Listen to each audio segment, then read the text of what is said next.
Today it's my pleasure to talk with Daniel Martins-de-Souza. He's at the University of Campinas in Sao Paulo, Brazil, where he's at the Institute of Biology. He is a neuroscientist and I'd say a molecular biologist and actually a protein biologist. He's kind of pioneered and done a lot of proteomics work where he looks at essentially looking at all the proteins that are known in whatever, brain tissue, cultured cells, and so on. And as we get in, as he tells us about his work on SARS-CoV2 in the brain, he'll talk about that. So the topic is, it turns out that a lot of people who are infected with COVID, apparently, even if they don't have severe symptoms, can still have long-lasting problems in brain function, cognition, what's kind of in the lay public called brain fog.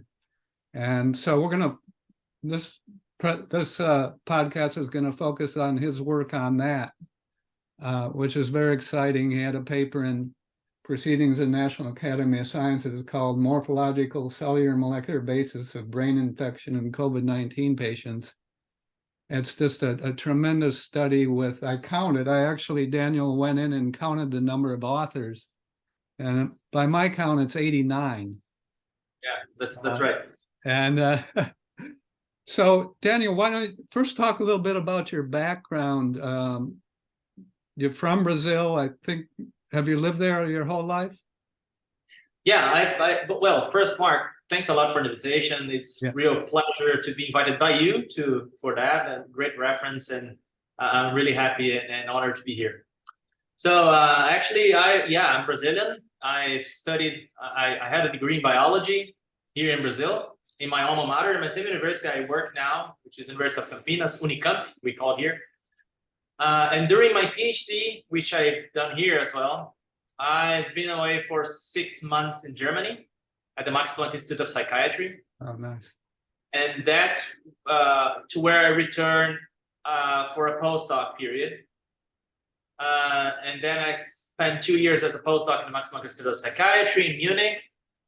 And then because of a collaboration that I was going to have at that point, I actually moved to Cambridge in the UK and did a postdoc for 2 years there, as well as in the University of Cambridge. And then I returned to Germany as a principal investigator at the University of Munich, the LMU. Wow. Where I stayed for another 2 years before returning to Brazil 9 years ago. Wow, a lot of fantastic places. You've done work on schizophrenia, for example. Yeah, exactly. Since my PhD thesis, I've been working on schizophrenia, as you mentioned, in proteomics, which I started looking there in my PhD thesis in proteins associated with schizophrenia in the brain from patients. And from then on, I'm still doing kind of the same thing, but we've been migrating to try to understand the molecular mechanisms associated with those proteins that we found back there in the brain. Nowadays, we are focusing a lot in vitro models such as brain organoids, neurospheres, or even neurons and glial cells derived from iPSCs, from pluripotent stem cells, to better understand the role of these proteins in schizophrenia. And for the protein analysis, say, for example, in schizophrenia, you can get, obviously, patient has to die for you to actually get their brain tissue, but you can collect cerebral spinal fluid, the fluid that bathes the brain, and analyze proteins there. And I know that's been valuable in the Alzheimer's field, where I work on and trying to understand how the amyloid and this tau protein,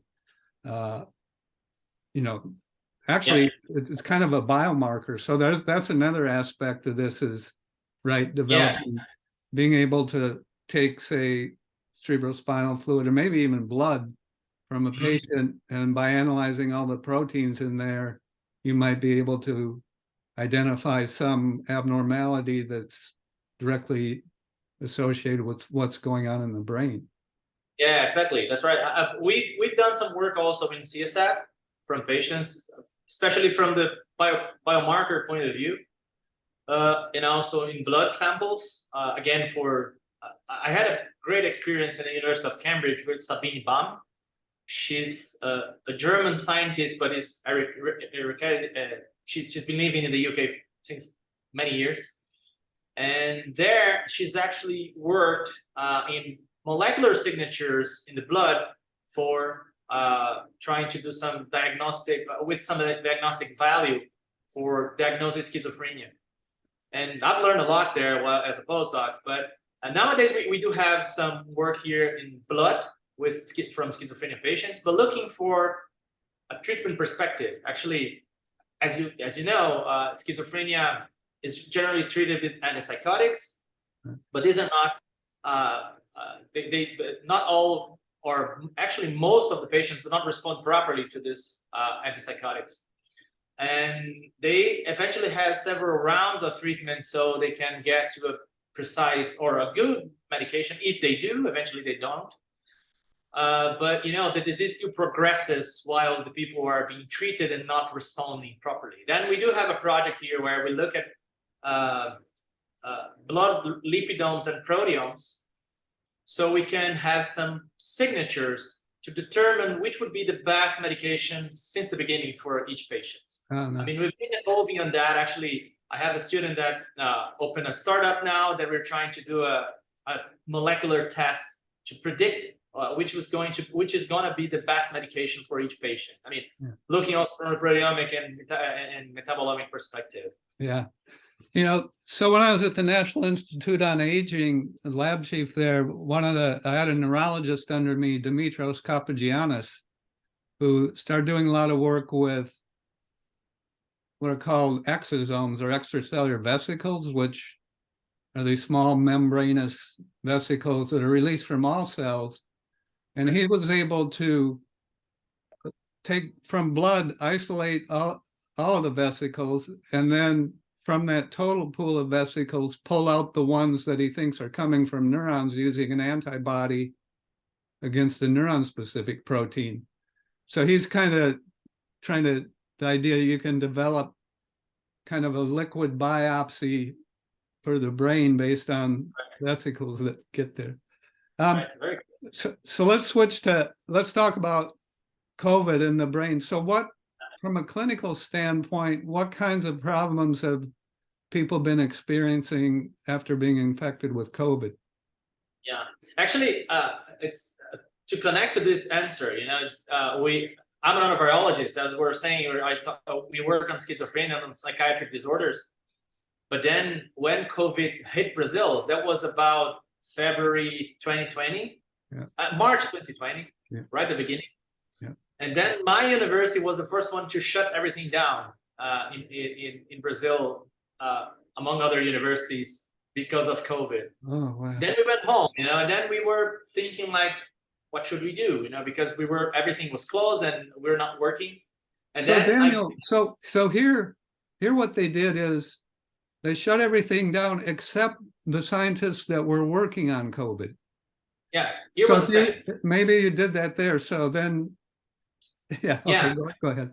Yeah, that was the same, because at first, you know, the university just shut off everything, and then actually the funding agencies started funding emergentially those people that wanted to work with COVID-19.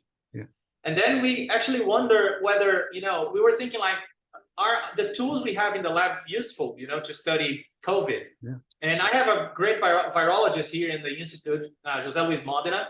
He had a level security 3, I think it's gonna say the viral, you know, he could deal with COVID. He got some COVID lines here, and then we got like, well, what if we in fact bring cells, you know, with this? Can we investigate a little bit on biochemical terms, what's going on? We started doing that.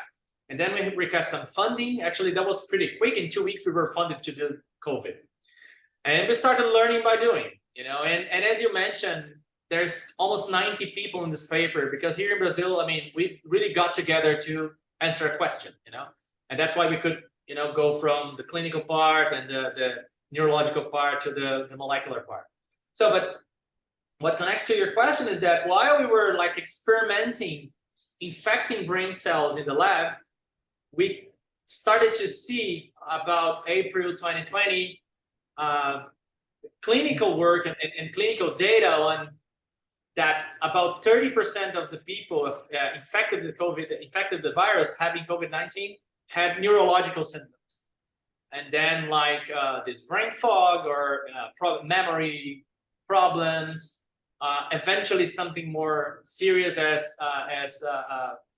the vascular cerebral accident, you know, those strokes. And then, yeah, we thought like maybe it makes sense, you know, and then at that point, we started connecting with other people from the clinic, you know, some other people from the other universities as University of Sao Paulo, which we collaborated a lot. And there came some questions like, you know, does COVID-19 affect the brain? That was one of the things we were thinking. Or if it does, and apparently it does, because in the clinic we were seeing these neurological problems, does the virus get there to the brain? And how does it do that? And if it's there in the brain, what does it do it? You know, and then I think these were the first questions that actually drove our article here that you mentioned.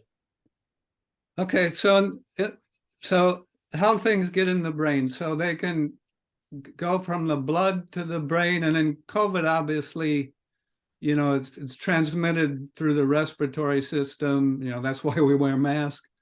And it turns out that, so there's this kind of cellular barrier between the blood and the brain. You have the cells lining the blood vessels, the vascular endothelial cells. And then there's this interesting relationship between the type of cell in the brain called the astrocyte and these cells lining the blood vessels. And so that's one way it could get into the brain, I guess, somehow get through there. But and then another way, the olfactory system, it turns out that this blood-brain barrier is kind of leaky. There's normally really tight connections between those cells lining the blood vessel, actually called tight junctions. But it's kind of leaky in the olfactory system, so there's some thinking it could get in that way. So anyway, that's kind of a background. But just kind of basic neuroscience. So in addition to nerve cells in the brain, which, you know, convey all the neuroelectric activity that mediates everything the brain does, turns out there's another type of cell, the astrocyte. It's kind of a glial cell that in humans is as abundant as neurons. There's approximately as many astrocytes as neurons. And then finally, there's two other types of cells. One is the cells that wrap around the axons and form myelin. They're called oligodendrocytes. So they enhance the transmission of information. And then finally, there's kind of an immune cell. It's called a microglia. It's pretty much the same as what's called a macrophage peripherally. So anyway, I just want to kind of give some background on what kind of cells you'd be looking at in terms of being infected. Yeah, in this paper, actually, we described the role of astrocytes there. As you well said, probably this is due to the fact that these are the first brain cells that the virus will encounter if they ever break this barrier, as I said, this blood-brain barrier, right? If they get into the system, probably the first cells they will encounter are astrocytes. And that was a debate, a big debate we had at the beginning, because there were other articles also that were looking at this brain infection, which weren't eventually found in some tissue that had been evaluated by others, or some other found that more neurons were infected than actually glial cells, the astrocytes, oligodendrocytes. But of course, I think that all depends on the state, on the timing that you're collecting these brain cells and from the different patients, right? I mean, because what we could see in our study was that most of the brain cells affected, and most, I mean, over 75% of the brain cells where we detected the virus were astrocytes.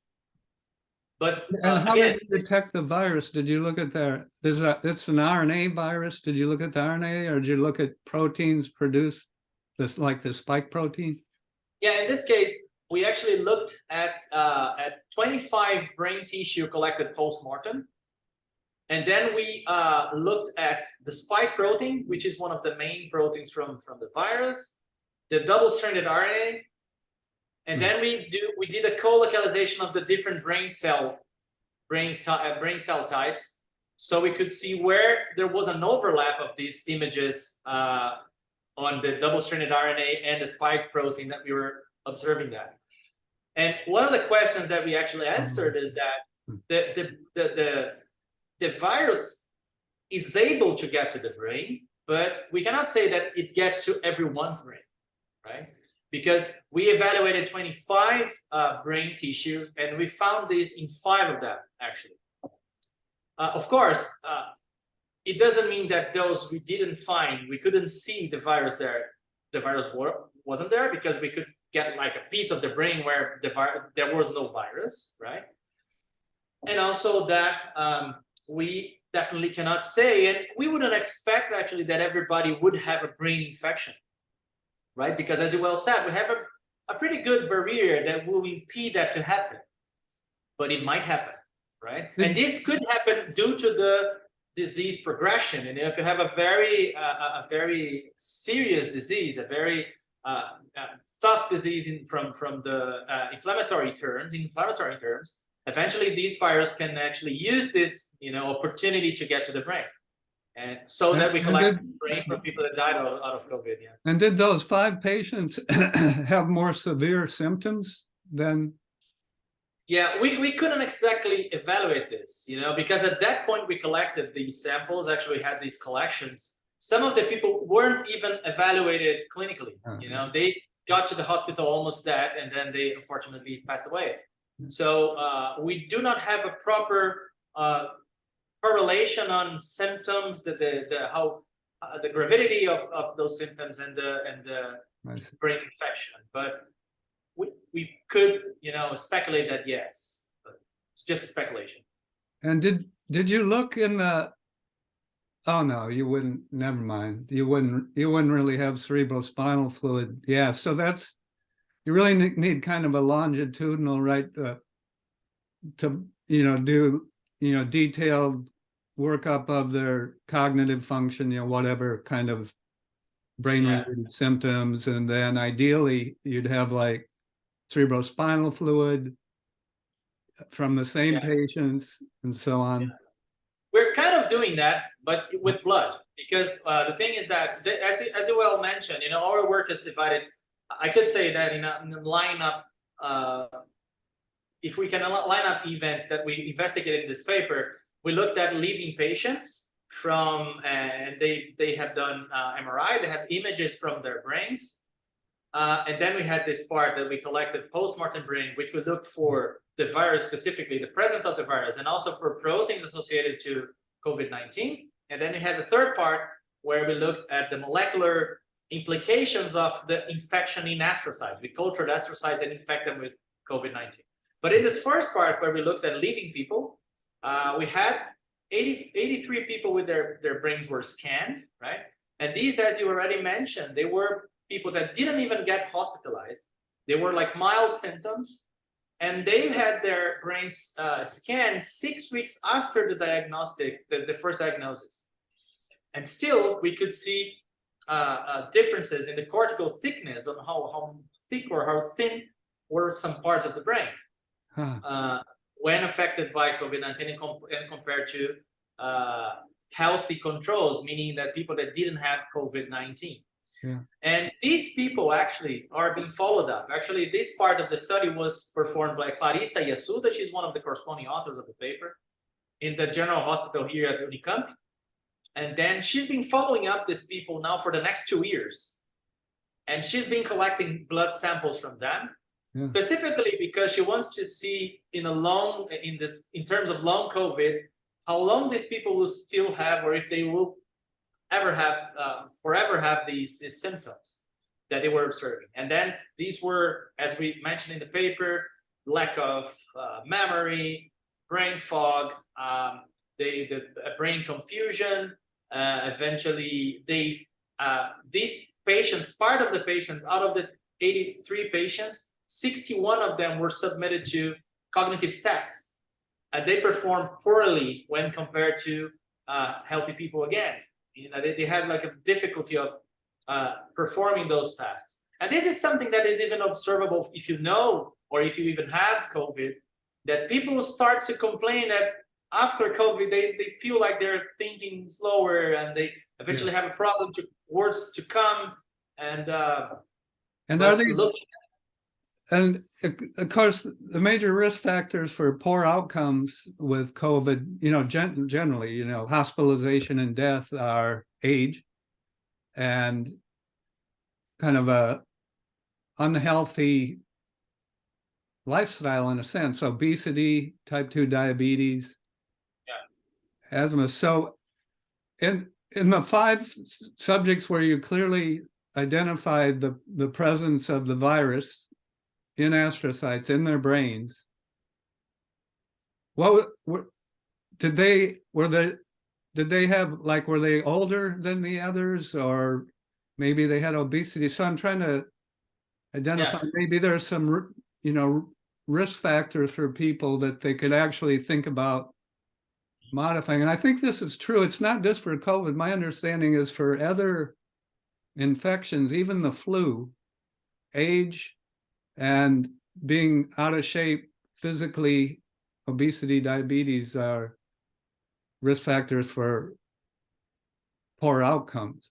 But anyway, so as I said, from those people we investigated their brains, we didn't have much clinical data, you know, but they weren't necessarily elderly people, you know, they were among them younger people too. And we didn't have much clinical details, but for sure, this is what Clarissa has been seeing, you know, in her study that's being continued, that all these factors you mentioned will have an influence on how worse the outcome is in terms of neurological symptoms. For that study, so I'm going to get you in touch with Dimitros Kapagiannis, who does the extracellular vesicle work, because I think that would be really cool if you could use his method, maybe even want to collaborate and isolate the vesicles that are probably coming from the brain, from neurons even. Or actually, I think they developed one for astrocytes too, using a protein on astrocytes. It's called GLT1. It's a protein that takes glutamate, the major excitatory transmitter in the brain, and it removes it. And actually, as this conversation progresses, I have some ideas on things like excitotoxicity, and does this virus impair the ability of the astrocytes to remove glutamate and so on. But anyway, I'll get you in touch. Sure, let's follow up on that. Yeah, that would be great. Okay. And actually, one interesting thing that from the study that Clarissa is still conducting, and it's partially published here in our paper, was that we got together now with another Brazilian researcher. He's in the Alzheimer's field. His name is Eduardo Zimmer. He's kind of young, even younger than me, I think. Not that I am that young, but I mean, he's younger than me. He must be about his 40s. But Eduardo actually he developed in his group a very interesting algorithm where we want to correlate image differences to proteome differences in the blood from the same patients. Right? We want to cross-compare differences in the proteome that might be associated to differences that we see in images using those voxels, quantitations, and things like that. So we could somehow come up with like a direct correlation of proteome alterations, which might be connected to brain alterations. Interesting. It's a long shot, but I think it's going to be something interesting to see if we can. That's exciting. Now, you know, people who are following COVID much at all may know that there's a receptor on cells called ACE2 that the spike protein that's on the outer part of the virus binds to, and that's how it gets in cells. But in reading your paper, I learned a lot, but one thing I learned is that ACE2 is apparently not the only protein on the surface of cells, whether it's astrocytes or lung cells or whatever. So you want to talk about the other protein, which you think may be involved in the infection of the astrocytes with the virus?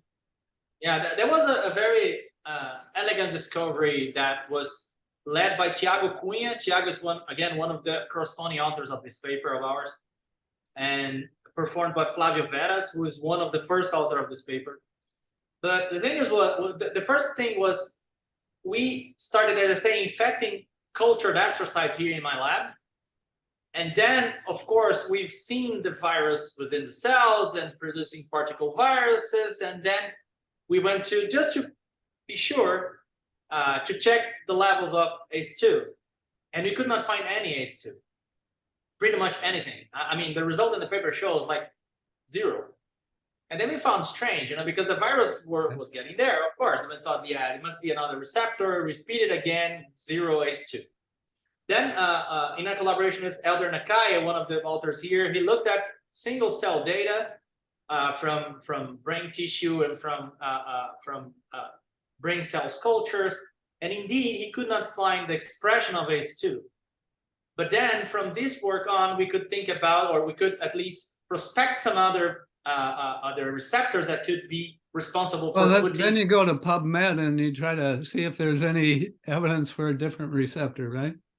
Mm-hmm. Pretty much that. We were looking like, well, which kind of receptors we could have here.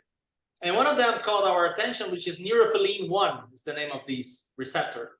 Neuropilin, NRP1, neuropilin-1. Then we looked at the expression of this in our astrocytes, cultured astrocytes, and we had a lot. Good, let's try to focus on this one. And then Flavio did a very elegant experiment where he used the stomatitis virus and modified this virus, putting the spike protein within the genome, right? And this other virus, because we tested this with SARS-CoV2 first, right? And we basically put SARS-CoV2 in contact with astrocytes, it infected. Then we blocked this neuropilin-2 with an antibody. SARS-CoV2 didn't infect it, no longer infected those cells. Okay. But to prove that this could be due to the interaction with the spike protein, Flavio put the spike protein within another virus, which is not, infectious. And then the non-modified virus, the natural virus with the astrocytes, it didn't infect. When we put the spike protein within the stomatitis virus genomes, it starts to infecting the cells. And then when we block this with an antibody, this stomatitis virus doesn't infect the cells anymore. Nice. So then we could prove that this virus is using neuropilin-1, or at least neuropilin as well, and not the ACE2, because we pretty much didn't have any ACE2 itself. These experiments are in cultured human astrocytes, right? Yes. How did you get human astrocytes? Yeah, these we generate here in the lab out of, we have a protocol where we take induced pluripotent stem cells, human ones, and these are cells that we are actually using in our schizophrenia context. We have cells from mentally healthy controls and also from schizophrenia patients, these induced pluripotent stem cells. And then, of course, we use the control cells, and then we convert those to neural stem cells. And these neural stem cells, we normally here in the lab, we drive them to be either astrocytes, a type of a general neuron. And we're trying to do oligodendrocytes too, which is, we are very much interested in oligodendrocytes due to schizophrenia. But then we are generating these. Sorry for interrupting, but if I don't, I'm getting old. If I don't ask now, I may forget what I was going to ask you. No problem. So, right. So then when you think of this, so you're talking about schizophrenia, and I guess there, you're trying to identify like some susceptibility factors or something, but then you start to think of genetics. So then one asks, are there like genetic, what we call polymorphisms, or inter-individual differences in the DNA sequence and maybe the amino acid sequence of the protein? So I'm wondering if with NRP1, there are any human polymorphisms. I'm thinking like way out there, but that may affect one's risk for poor outcomes with COVID, because some people seem to get infected. They may not even have any symptoms, but some, maybe they just may be tested randomly or something and they test positive, whereas others, and even young people, right? Some young people can have serious effects. So I think that'd be kind of neat, just do like a genetic thing. And yeah, it would be very interesting. I mean, great idea. We haven't looked at it, of course, okay. But it would be very nice actually to see the risk of having like a brain infection due to the neuropilin polymorphisms. Yeah. Here is a good question. Let's look for funding for that. Okay. Right. So the virus getting in the astrocytes in the culture, and is it replicating in the cells? Yeah. What we see is that it does replicate, but the cells doesn't release them. No, it's not a what do we call a productive replication, right? They don't even release the spike protein? No. That's the thing. This is one thing that we were thinking about a lot. Why does that happen? Whether astrocytes are somehow more, more resilient to the virus infection. And then if you think even in evolutionary, terms, would that be the case? We do have to have like a very resilient cell to be, in the port of the brain. So they just don't release stuff very easily, But so then it's not really. So the adverse effect. So obviously, you have the astrocytes infected in the brain, and what you're seeing, people are seeing clinically is a problem that manifests as alterations in neural networks, maybe even like shrinkage of decreased number of synapses or whatever that might explain what you're seeing in smaller gray matter, that's gray matter. So how right, this is a question. How is infection of astrocytes adversely affecting the neuron? Yeah, this is an interesting question, because one thing is that I think we naturally would think that an infection would be bad, and these cells are going to die and release a lot of viruses in the brain, and this will be bad. But what we could see in the third part of the study, where we've done this in vitro infections, were actually that once infecting the cells, even though they're not releasing it, they change completely the way the cell works, right? And one of the things that is mostly changed in this infected astrocytes are energy metabolism, the way that the cells produce energy.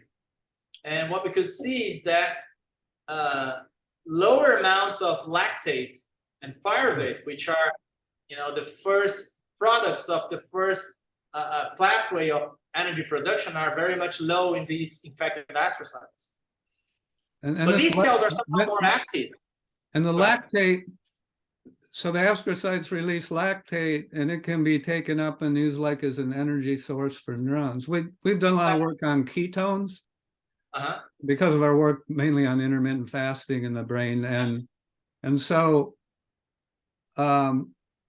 astrocytes play a really important role in providing energy sources to neurons. So if the virus is impairing the ability of the astrocytes to do that, then it could indirectly affect the neuron. Exactly.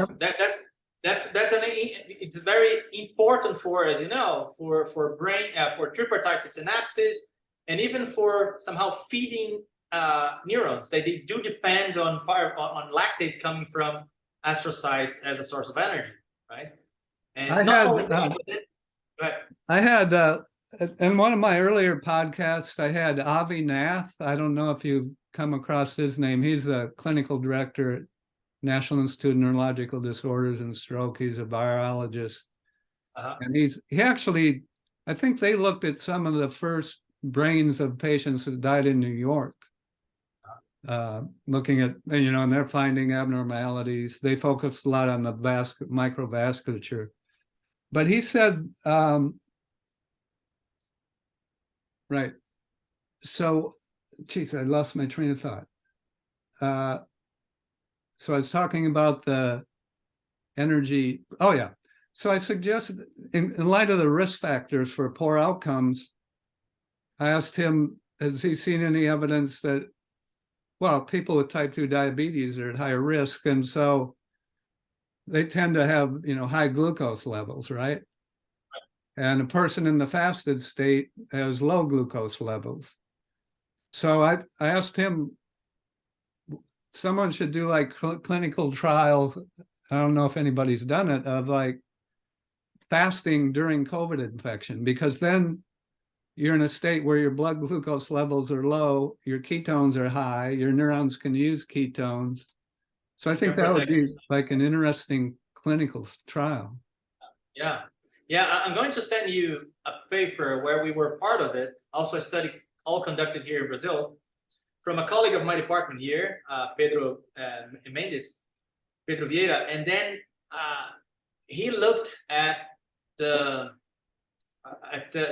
infection of monocytes, circulating monocytes, and the correlation with high and low blood levels. And he could see, of course, that the high blood levels, when monocytes are in high blood levels, it will trigger a lot of those well-known cytokine storms and all the bad things that can come across. I mean, explaining a little bit in molecular terms why these diabetes, for example, or obesity could be a risk factor for COVID. I'll send you the paper afterwards. A very nice study that they conducted here. Okay. So, but I think that and also there's this condition. So insulin resistance is right. There's evidence that there's actually neurons may become resistant to. Actually, I saw some PET imaging studies. So there's a way to look at the utilization of glucose by neurons in the brains of living humans. Right. You have radio-labeled form of glucose, 2-deoxyglucose, for example. And I did see that at least one PET imaging study where they looked at glucose utilization in patients infected with COVID, and it was impaired. So, maybe this astrocyte thing you're seeing is contributing to that. Part of that, yeah, because one of the things that we've seen is that, as well mentioned, the importance of astrocytes, and one of the data we have is that actually we have lower amounts of pyruvate and lactate. We have an increased amount of lactate shuttles, of course, because I think it's somehow asking more for kind of a adaptive, an attempt at an adaptive response, or yeah, exactly. And then one other thing is that we've seen by respiratometry is that these cells are consuming more ATP. They're consuming more energy somehow. I mean, that they're working more, though at some point they're lacking in energy.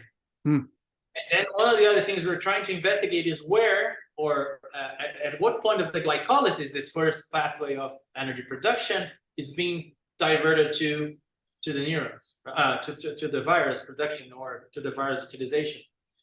But the thing is that, as you already said, even though we don't have cells bursting with viruses or releasing viruses, they're modifying the metabolism of the cell in a way that are being they're impairing, of course, neuronal function. Right? Yeah.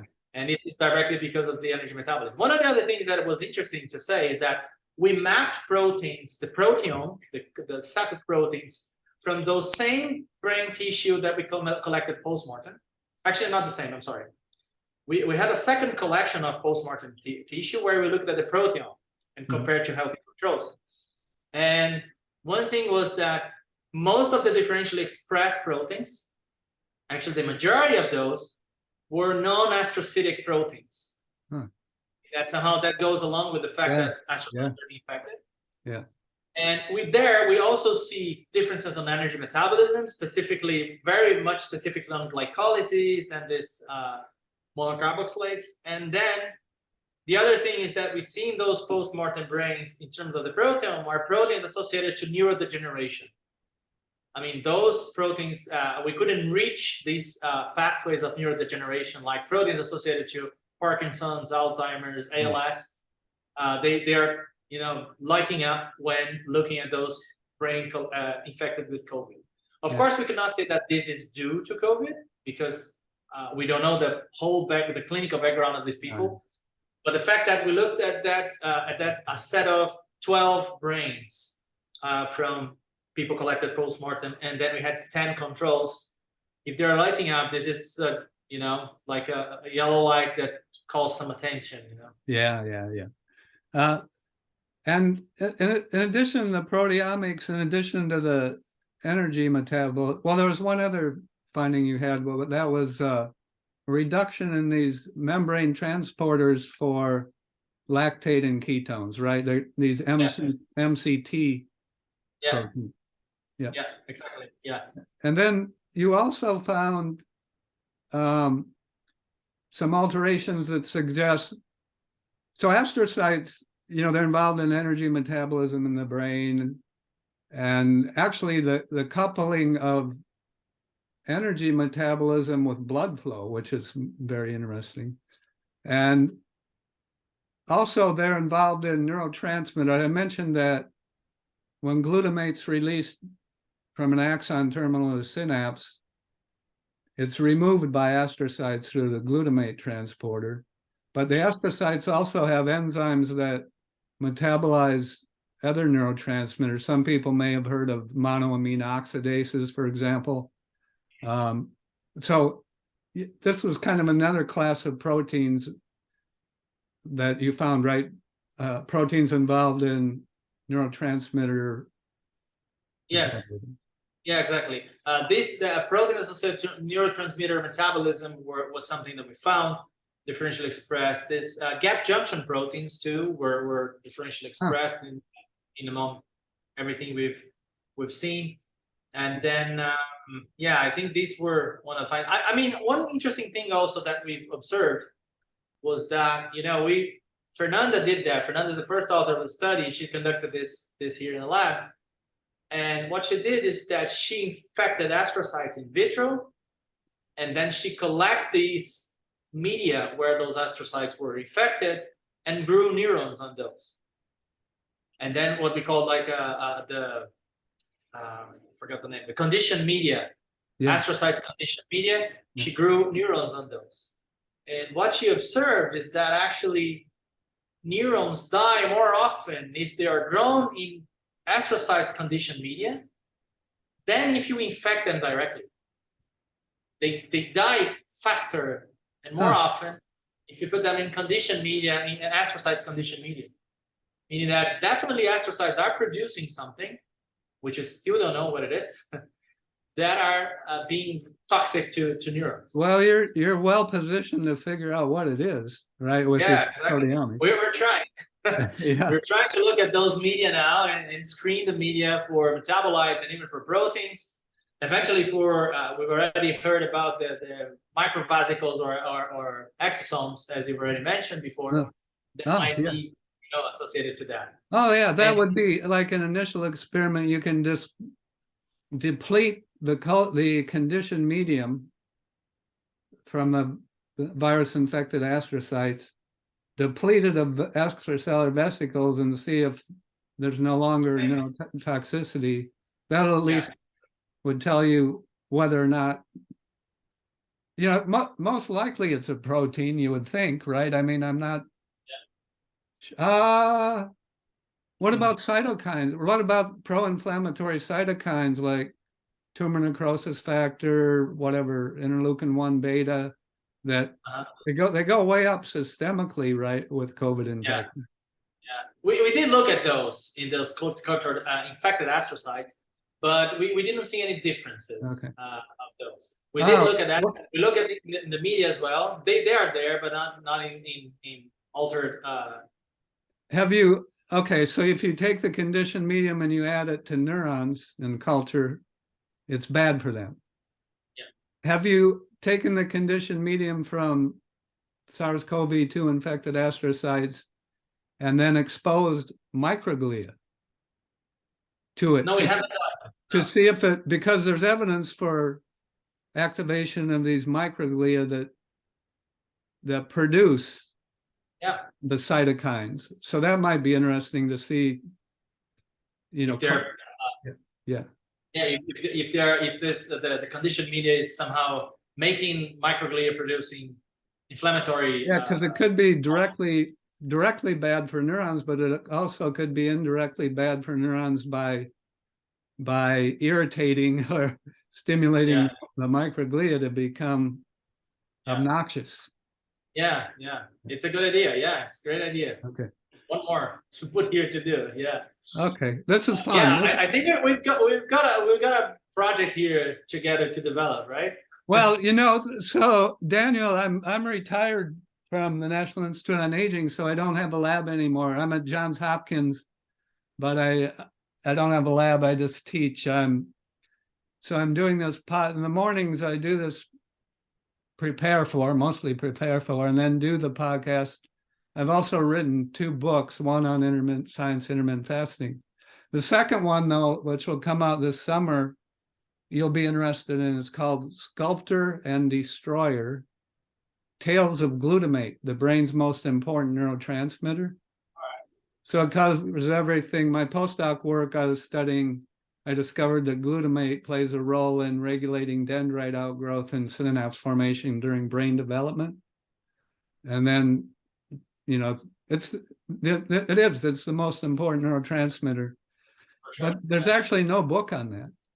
Yeah, it's a catchy line. Actually, it's a catchy title. Yeah, sure. Because the destroyer is this excitotoxicity. You know, glutamate can excite neurons to death, and if astrocytes don't remove glutamate when it's released, that can make them prone to being excited to death. And we think it's involved not only in things like epilepsy, where it's obvious, but more insidiously in Alzheimer's, Parkinson's. You know, very nice. Yeah. Look forward to see. And psychiatric disorders, schizophrenia. Yeah. Especially schizophrenia. We do have an in vitro and in vivo model where we use this MK1 or PCP as a way of impairing glutamate receptor. Hey, you just thought of another experiment. So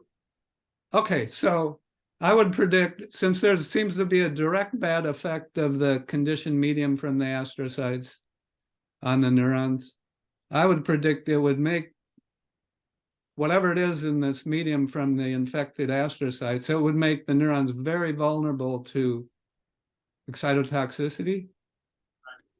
Because that's one consistent finding we had, that things that by themselves may have a kind of a subtle or even a subtoxic effect on the neurons. When you hit the neurons with glutamate, they're more vulnerable, like the amyloid beta peptide, for example. So that would be.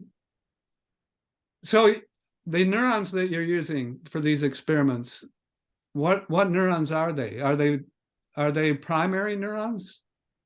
Yeah, we used, again, the neurons derived from these induced pluripotent stem cells we have. And the paper actually... Do you know if they're vulnerable to excitotoxicity? No, I don't know. Just add glutamate, you'll find out pretty quickly. Yeah. It could be, Yeah. Actually, this experiment we've done also with these SHSY5Y cells. Yeah. You know, the very common neuroblastoma, human neuroblastoma. But we also done with these neurons derived from. And by the way, if you reduce energy availability to neurons, they're much more vulnerable to being killed by glutamate.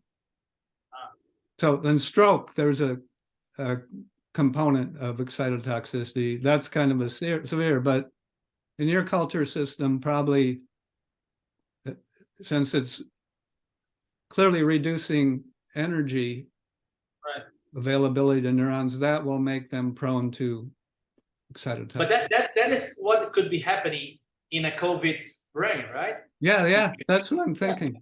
Because it's if astrocytes are not providing lactate enough, right?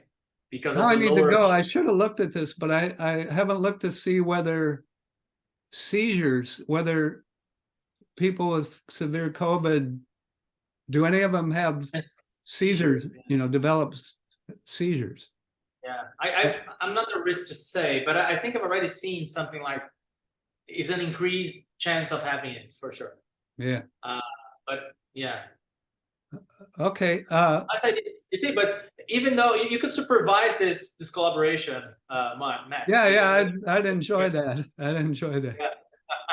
Yeah, maybe if you have a graduate student or postdoc or something, we could have every few months or whatever, a couple times a year, have like you could have a lab meeting and I could kind of join. Sure, that would be great. Yeah. Okay. Let's think about that for sure. Yeah.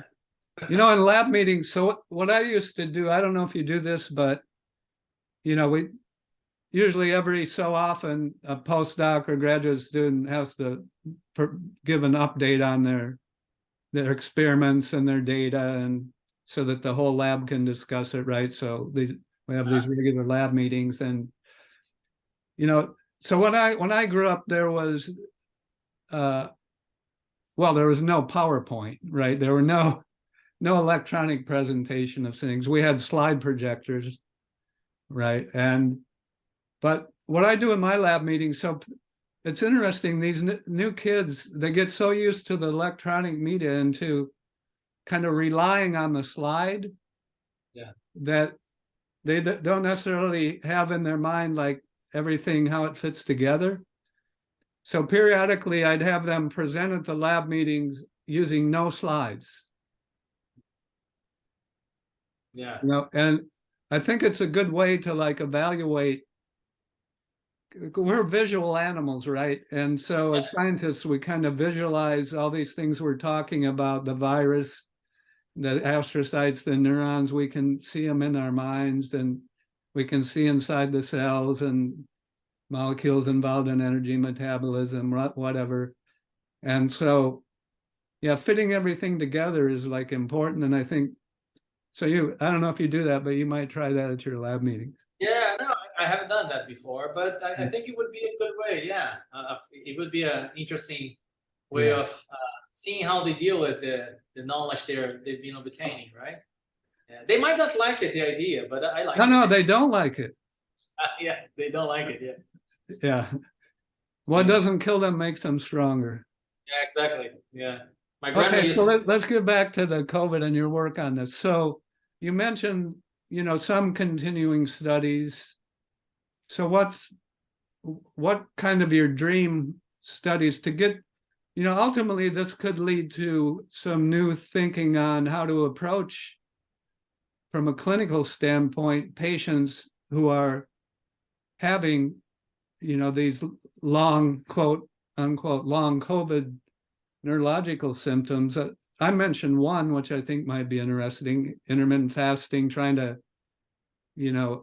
reduce glucose, increase ketone levels. Maybe this will help with the energy problem, but there may be other things. So are you thinking along these lines at all? Yeah, I think it's the explanations that we have from the molecular analysis, or from the molecular point of view, they wouldn't be readily implementable. It's like explaining these mechanisms, especially because they're not specific to the brain, right? If you say like energy metabolism dysfunction, it's not something specific to the brain, but it's definitely something that it's been affected in every different system that we have investigated in terms of COVID-19. Daniel, you mentioned this for the cell culture experiments. So you find this NRP1 protein on the surface of the astrocytes. That's your data show. That's the way it's getting into the cells.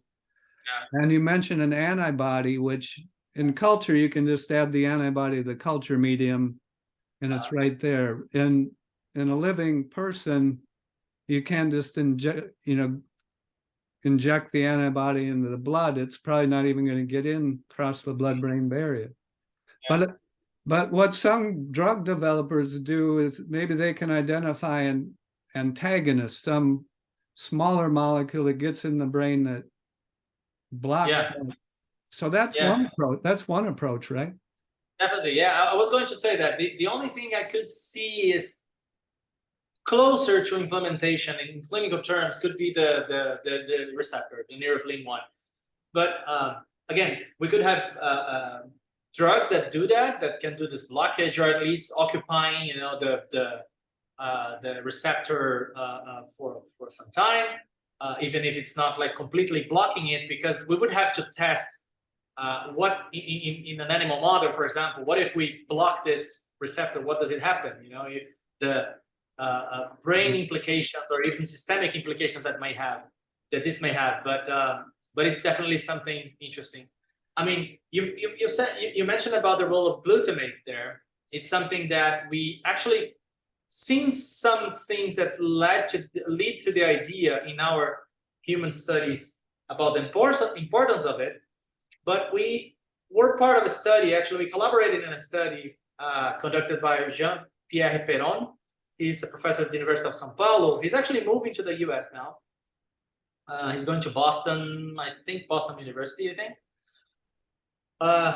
And he conducted experiments here with hamsters and Syrian hamsters, because these were considered at least better models than actually mouse, specifically due to the fact that they do have ACE2. Mouse don't have ACE2. Oh, interesting. Mice don't have ACE2.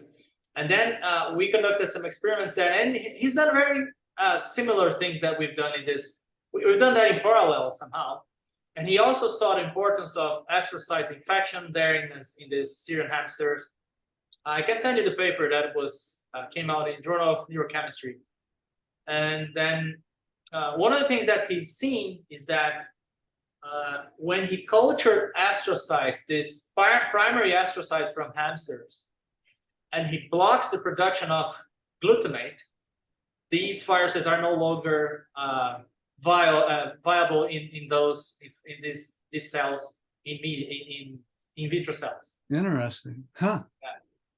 And then looking from this perspective, that the importance of glutamate there, from the energetic point of view, really from the energy point of view, to the virus. Yeah, so that's really important. An animal model is really important, obviously, and trying to translate. And then I was telling about the animal model because of this. We could test, for example, you know, we might test this neuropilin blockage either with a drug, or, you know, as you said, that antibody cannot see how that would be, but with a drug that we could screen in silico, you know, eventual compounds that may block or at least bind to neuropilin in a way of protecting it.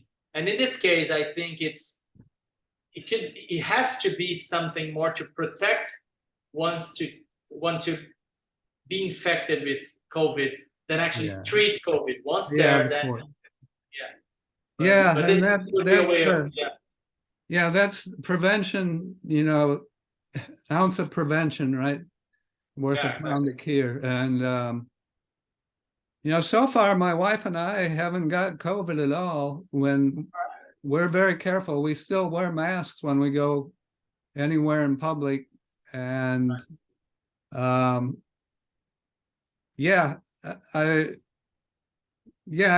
mean, it's so obvious, and people here, you know, some people are still resistant to wearing masks. They don't like to wear masks. That contrast, vaccinated, there's a subfraction of Americans who don't want to get vaccinated, and this contrast, you know, and so we have poor outcomes. And this contrast with some of the, like South Korea, for example, Japan, and of course they kind of have a history of this. They've had a few other viruses that cause severe problems there. Actually, Taiwan had the SARS-CoV2, I guess, right? The initial SARS virus, and of course, that's an island, but nevertheless, they contained it pretty quickly, and everybody wore masks. And this was even, they didn't have a vaccine, right? It was just kind of the logic, you know, quarantine people who have it, everybody else wear masks all the time. it worked. Yeah. So I think it's that, you mentioned when we were discussing at the beginning the things how it progressed here in Brazil, is that it's clear that it didn't have to be so bad as it was. Yeah. Here we reached now 700,000 people that died out of COVID-19, and definitely this could be a much lower number. Yeah. 1/3 or 1/4. If there wasn't actually a promotion of negationism and really like questioning, for example, how effective is a vaccine, right? And then we had a former president here that was really questioning how effective was a vaccine, and this was a question that was never asked in the country, because here we had a culture where whenever a person is born, there is a set of vaccines these people has to take. Yeah. And that's it. Yeah. Right? Nobody ever questioned anything. Right. And then the president comes and say, yeah, but how good is this vaccine? And then you go like, yeah, I never thought about that, Why? I don't know. How good is that? I'm not gonna take it. And this was something out of nothing, because it's something that anyone, any person, because the president is also a person, right? Any individual may have their own opinion, but as the president of a country, you just don't say anything, Right. out of nowhere, because people trust you when you say it, right? Well, he's, your former president is now a buddy up in Florida with our former president. Yeah, exactly. He's living in the U.S. living there. It's yeah, that's yeah. okay. But anyway, yeah, and then it's something like, and then it came more like, but why wearing a mask? And then you have like the whole country demanding the mask, and the president didn't use. And this sets very bad examples. And then of course also triggered mistrust on science and all the things that we know how bad it is. But I don't know. Now we scientists are trying to somehow contain this negationism, feeling. It's hard though, holding Daniel. science. The internet is a big problem in this regard, because people will, and the way the algorithms are, people, like their initial belief or bias is amplified. Yeah. Right. And it makes them even more, in their mind, they're kind of certain of what they're thinking. Yeah. Exactly. That the vaccine is going to do something bad to you, or the masks don't help, but if you get down to the science, it's actually pretty simple. Yeah. It's transmitted through the respiratory system. Masks work, and you have to have a good mask, and then as you said, vaccines work. There's a huge history of vaccines. Exactly. And now these vaccines have been used in probably a billion people by now. Yeah, I think it's more. Yeah, even more. Yeah. And the thing is, in Brazil, we were so proud. 5 years ago, we were so proud that we were one of the countries that actually vaccines people the most. There were high rates of kids all vaccinated. All sorts of diseases that didn't exist anymore are coming back, because of this whole mistrust, because one person goes there and make one question, puts like this doubt in people's mind that it changes everything. And here we do have the problem that unfortunately not all people are properly prepared in terms of education, meaning that eventually they also trust things that they've never asked before themselves, or they don't understand, because the mask thing is like, at some point here, people were wearing masks, but in a wrong way. They aren't wearing masks like with the nose out, things like that. But it's like, why do people do that? It's not because they are wrong, or they don't want to do. They want to do that. It's just because they don't understand. Yeah. They don't know why. You have to, as you said, the simple explanation, like you have to cover it because it's a respiratory thing. They don't get it. Yeah. And then it's something that we have to go to the media and do things like, as we are doing here, a podcast, and explain and try to explain science. Because the thing is that when you have to explain something to someone in light of science, you have to, we do demand explaining concepts and everything. Yeah. A lie or an opinion that is unsupported by science is much easier to be said. You know, it's like you don't have to prove anything. You just like say. Yeah. And people tend to believe more somehow. I don't know. And I think people's attention spans are much shorter. People don't read books as much anymore. They get their as you said, they get their information in little bits. Yeah. You know, and just kind of a sound bite, and then they don't actually look into the details. And actually, headlines are often not even reflective of what the actual data are. We had, and we'll see how this plays out. It's still an open question, but there's this question of, did the virus have a natural origin similar to previous coronaviruses, often through bats, which is a whole interesting scientific story of why bats can live with these viruses without them, you know, killing them, and then transmit the virus to other animals and maybe to humans. And, you know, so in Wuhan, there's this market where they're selling essentially wild animals, right? And that's close to the epicenter of where the outbreak was. And then you have this Institute of Virology, which I think a lot of people don't recognize. If you see in the media, it's like, this is the only place in China where they study viruses. No, that's, you know, any big city in China has science virology places studying biology. And then,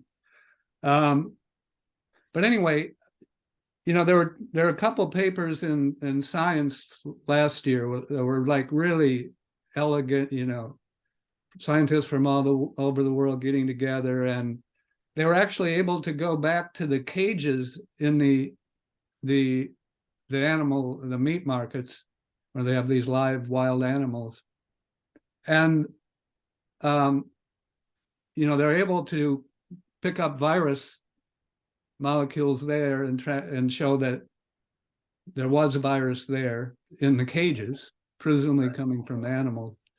And then they like followed the epidemiologists followed the spread of people infection.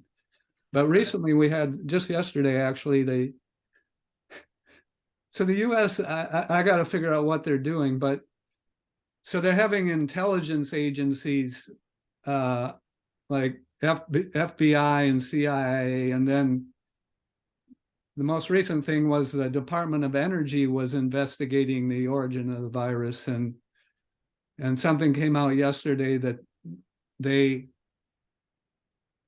study from the Department of Energy suggests with very low confidence that the virus might have come from a laboratory, a lab leak. And so that's actually in the headline now in a lot of things. And then, so people will see the headline and they'll say, oh, they just showed the virus did come from a lab leak, the virus, but it didn't show that. Nobody read the papers, right? The science papers, and interpret them. Yeah. No, the point there is I don't know what the U.S. government's doing. They're having people who aren't virologists or epidemiologists try to figure out where the virus came from. Yeah. I've got to read and see what actually it did, but it doesn't make a lot of sense to me. Yeah, they were supposed to be good, right? Good scientists. Okay, so yeah, there are good scientists in the Department of Energy, but they're involved in, you know, fusion research and, you know, atomic, you know, whatever. It's physics essentially. Nothing much to do with viruses. No. Okay, so anyway, pretty soon you'll be a card-carrying virologist. Me? No, actually, we already, I mean, since last year, we came back to our line of research, you know, and our main line of research. So you're You're just a part-time virologist. Yeah, well, Okay, so I have to learn a lot. let's finish up, Daniel. But Daniel, do you want to say anything about yeah, your main research? I mean, this podcast is on SARS-CoV2 in the brain. But what's your most exciting thing going on in your main research? Yeah, recently we've published a paper where we actually had started this since a while, where we are generating brain organoids out of these schizophrenia cells. Actually, we've started a collaboration. When I came back to Brazil, this was in 2014, with Steven Rey. He's a professor at the University of Rio de Janeiro and the DOR Institute of Research, and there actually they've collected fibroblasts from schizophrenia patients and mentally healthy controls, and they've then reprogrammed these cells to be induced pluripotent stem cells, and we had access to those. And Juliana Minardi, who was a postdoc here in my group, she's then generated brain organoids out of those pluripotent stem cells. Then we looked to these in terms of the proteome analyses, and recently we published a paper where we could see very big similarities to proteome differences, and then validate some molecular pathways that into those brain organoids that were very similar to what we saw in brain tissue from patients. Oh, nice. And this was a very nice, interesting finding for us, because whenever looking at brain tissue in molecular terms, I mean, especially looking at proteins, as you already said, you have to collect this post-mortem, and this stays there for a while, up to the point that we can have them. Yeah. And then we were always thinking, like, what if those differences that we are observing are actually due to the fact that these brains are dead? But several of those we could confirm in these brain organoids, and this is a very interesting finding for us, so we can move forward on validating some of the findings we have. We are very much interested here in oligodendrocytes. Actually, we have in the lab a more gliocentric view from schizophrenia than actually a neurocentric view. We somehow defend the fact that probably differences or impairments in glial cells might trigger differences in neurons that is mostly observed in these patients. Then we're testing several the classical antipsychotics, eventually some cannabinoids into glial cells, for example, to see whether this could be interesting new type of drugs. There are some findings in the literature showing the potential of cannabidiol, for example, for treating schizophrenia.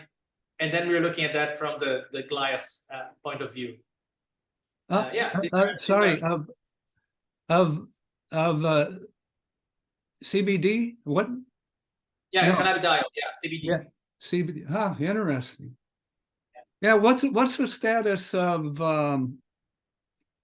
cannabis, of marijuana in Brazil? Is it illegal? It's illegal. It's not legal. It's it cannot be used even in recreational terms. And but CBD oil? Now in the state of São Paulo, cannabis derivatives like CBD or THC, isolated compounds, can be commercialized and can be produced by certified companies for treatment, neurological treatment terms in this way. But this is a decision that came out 3 weeks ago here in the state of São Paulo, because the state of São Paulo, Brazil is like US, is a federation. We have 26 states here, and there's the state of São Paulo where the city of São Paulo is. São Paulo City is the capital of the state of São Paulo. Yeah. And then the state of São Paulo now allows, since 3 weeks, there is a new government here, and they've allowed since 3 weeks or a month, not more than a month, commercializing the isolated compounds for producing medicines for brain disorders. And do you have clinician neurologist colleagues there that could, propose and then do a clinical trial in patients with schizophrenia and CBD? Yeah, there are some colleagues from the University of São Paulo with whom we collaborate. José Alexandre Cripa, Jaime Halak are two guys that are working with that since a while. They've been working with endocannabinoid system since many years. And they've been, especially now, they've been proposing clinical trials for some psychiatric disorders. Previously on depression, I think they've been working with bipolar disorder, and more recently, I think they've been interested in schizophrenia too. Interesting. Good. Okay, yeah, and so you mentioned the oligodendrocytes and white matter. So when one does brain imaging, MRI, you can do what's called structural brain imaging, where you just see kind of a static view of the structure of the brain. You can measure size of different, like you measured size of this gyrus in the COVID patients that's reduced, and you found reduced in size. And then there's functional MRI, which people can now look at, like brain connectivity, the communication between brain regions, which that involves transmittal along those long axons that extend between, and they have the oligodendrocytes. So they're obviously in schizophrenia, I think there's a lot of work showing there's kind of altered connectivity, maybe prefrontal cortex with whatever other brain regions. And has this been looked at with COVID, functional connectivity in COVID patients? I won't say no, because I might not be totally updated on research, but I haven't seen. No. Yeah. Actually, as we had this some of this in vitro cultures here of oligodendrocytes, we try to infect them and also look at infected SARS-CoV2 infected cells, oligodendrocytes. But the differences weren't so evident and big as we are seeing when we look at infected astrocytes. Then I'm not sure how. Yeah, but this also could be what I said in the beginning of our talk, is that I'm not sure if there's no time. Eventually, the disease progresses more rapidly, and the person eventually died, up to the point that actually an oligodendrocyte or other cells in the brain will be infected. Yeah. Because I think I don't know, the impression I have is that brain infection is probably not the primary, but it's just a guess. It's just because of what we've seen. Probably it's kind of more secondary or tertiary, part of the disease progression. Yeah, that makes sense. Right, and maybe you can use the hamster model too, right?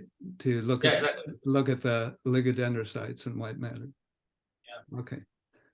All right, Daniel. Well, I know you're busy in contrast to me, who's retired. But it's great to talk to you. I've been to Brazil a couple times. I went to, I've been in Sao Paulo. I actually mentored a graduate student who got her PhD in Sao Paulo. I've been to Rio. I was at Buzios, which I guess is a popular place on the beach. Yeah. I guess it's probably a place for meetings to try to, get people to come. Yeah, exactly. Yeah, definitely. Yeah. And I've been playing a lot of chess online. And it turns out there's a lot of Brazilians playing chess online. All right. Yeah. People like it here. It's very popular. Yeah. Very popular. So, Mark, thank you very much for inviting me. Actually, I was really honored receiving your invitation. Of course, I've known you already, and we didn't know in person, but we didn't meet in person before. But I've known your name since a while, and it was a great pleasure to get your call here. Likewise, it's good to meet you and talk to you and talk about your work. I saw that PNS paper, and I said I've got to talk to him. That's really. But I have to say, this paper has been deposited online in meta-archives since October 2020, and it only came out last 2020 August last year. Yeah, and I mean we had a long run up to have that accepted, and I So, don't know. yeah, that's called pre-publication. Yeah, yeah. Pre-publication, the online deposit that we've done in medRxiv was in And October I- 2020. I've never done that. So how did the PNAS editor, do they look upon this negatively since it's already available? No, I mean, we end up in PNAS, not end up, but we try to submit to PNAS because a colleague of ours in Germany, which we collaborate with, suggested, he saw the paper and said, why don't you send to PNAS? But, we've tried, I don't know, at least 6 major journals before. And then I've been there and done that, Daniel. yeah. It's No, not so but easy. you always want to try to get the top journal, and it's disappointing when your paper doesn't get accepted, but it's not unusual, at least in my experience, that the reviewers, if they send it out for review, the reviewers provide some valuable comments. In some cases, we took time to do some additional experiments before we submitted it to another journal. Yeah, but I mean, in the 3 first submissions we've done, is like there weren't any NeuroCOVID paper out at that point. Yeah. We were probably one of the first ones, not say the first, but one of the first, because at that point, when we deposited in a preprint in the medRxiv, there was only one report on brain organoids that had been infected with SARS-CoV2. And in the first 3 journals that we sent, they were all sent out for review. We got 3 reviewers, mostly positive and with answerable questions, but editorially the paper was rejected. And the impression that we had was something like, it's too early, we don't know, right? But anyway, I mean, the paper was published, it's out there, and we're happy with it. Yeah, For us, I mean, I consider PNAS a great journal. It's a very respected. Yeah, it is. It's a fantastic journal. Yeah, exactly. Everybody in the sciences looks at PNAS, or they should be, every issue. Yeah, but we were proud that having this as 100% work done in Brazil, which is for us, we had to get 90 people together to have a paper like that. Yeah. But it was nice. It was nice. That's great. Okay, Daniel. Well, I hope you have a great rest of 2023, and it's an exciting time for you. So that's great. Thank you, Mark. Thank you. All the best for you too. Bye.